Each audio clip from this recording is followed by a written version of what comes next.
Here's a delicious poem by David Whyte, All the True Vowels. All the true vowels are secret vowels. The ones we speak out loud are the ones we break. There is only one life you can call your own, and 1,000 others you can call by any name you want. Hold to the truth you make every day with your body. Don't turn your face away. Hold to your own truth at the center of the image you were born with. Those who do not understand their destiny will never understand the friends they have made, nor the work they have chosen, nor the one life that waits beyond all the others. By the lake, in the wood, in the shadows, you can whisper that truth to the quiet reflection you see in the water. Whatever you hear from the water, remember, it wants you to carry the sound of its truth on your lips. Remember, in this place, no one can hear you. And out of the silence, you can make a promise it will kill you to break. That way you will find what is real and what is not. I know what I'm saying. Time almost forsook me, and I looked again. Seeing my reflection, I broke a promise and spoke for the very first time after all these years. I spoke in my own voice, before it was too late to turn my face again. What a poem that speaks so loudly to what we are doing here, what we are exploring in this eco-soulcentric vision. A model that is helping us identify the deep longing to be found by soul, to be met by soul, and to truly live life rooted in the consciousness and the wisdom of soul. Really, to be directed by soul. But what is soul? And this is what we are going to explore in this video. By soul, I'm not referring to the equivalent of heart or being kind. Soul is also not a personality, not a profession, not even who we think we are. Soul is not our role, is not our name, it's not even our life story.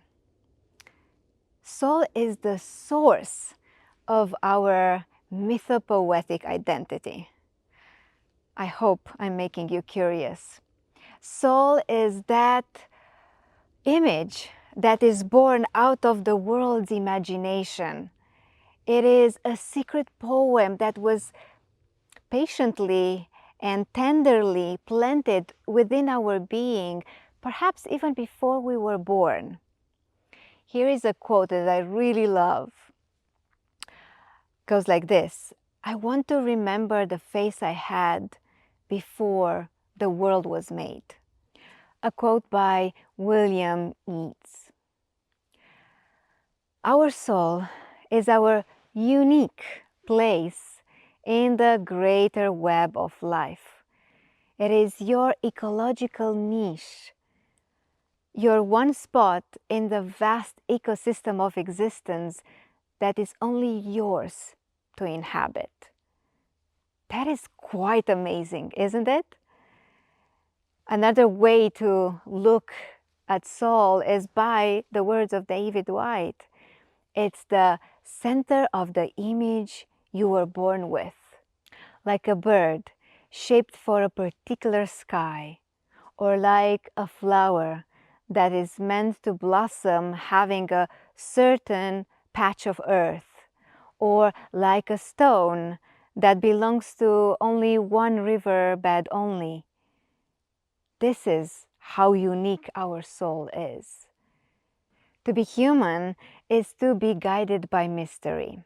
And when the time is right, and only if we offer our full attention and participation, the hidden door, the secret door towards soul will be revealed.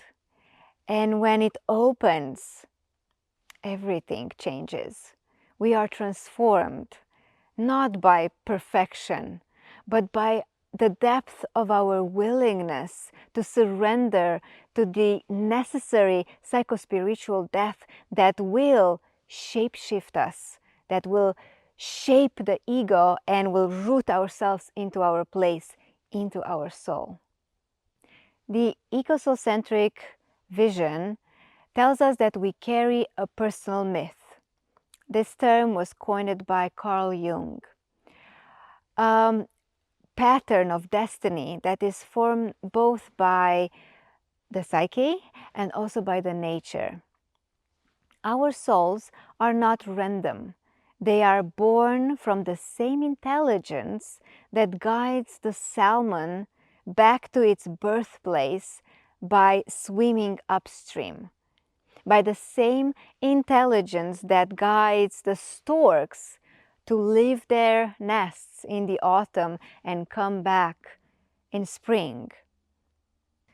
Like them, we too are born with an invisible map, some original instructions that are whispering us when the time comes. This is who you are. This is the song that the world wants from you, needs from you. The journey of soul initiation begins or deepens when our conscious self, our ego, is ripe enough to meet this deeper image, which soul is. The moment of ripening often comes as a crisis. And us in the Western world, in general, we are so afraid of crisis. It's understandable. They're unpleasant, they are rough and tough. But crises are necessary for a fulfilling life. I would really want us to promote and to ripple out there in the world the fact that crises are in fact opportunities, are portals that are the unraveling. The unraveling of a crisis is so complete that something new is being born. So I can only wish you and myself good crisis. And perhaps this is where we are now, in this moment, planetary and as a species. Maybe we are on this edge of collectively becoming, transforming. And will we emerge? Will we stand rooted in this crisis?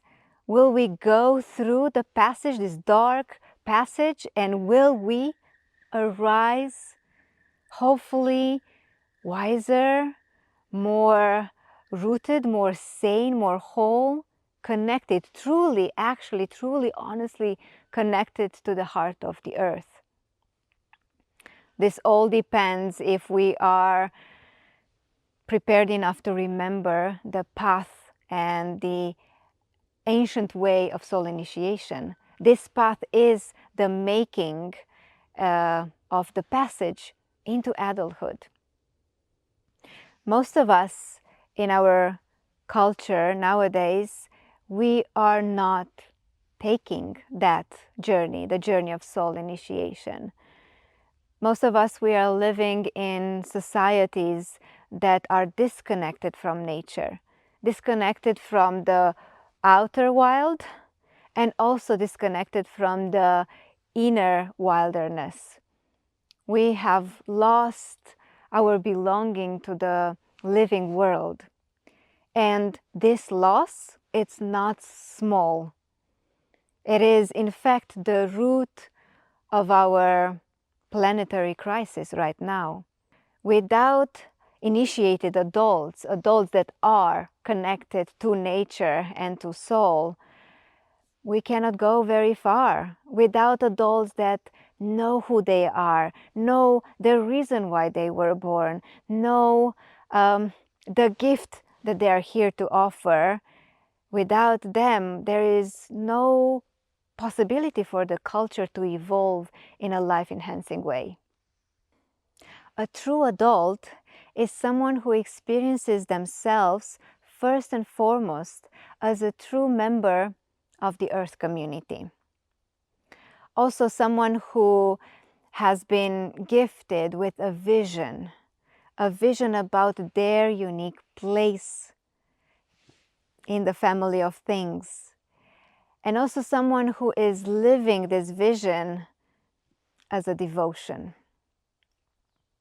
A person like this becomes a vessel for life itself. They know that their work, their love, their art are ways of serving and contributing to the unfolding of Earth's story.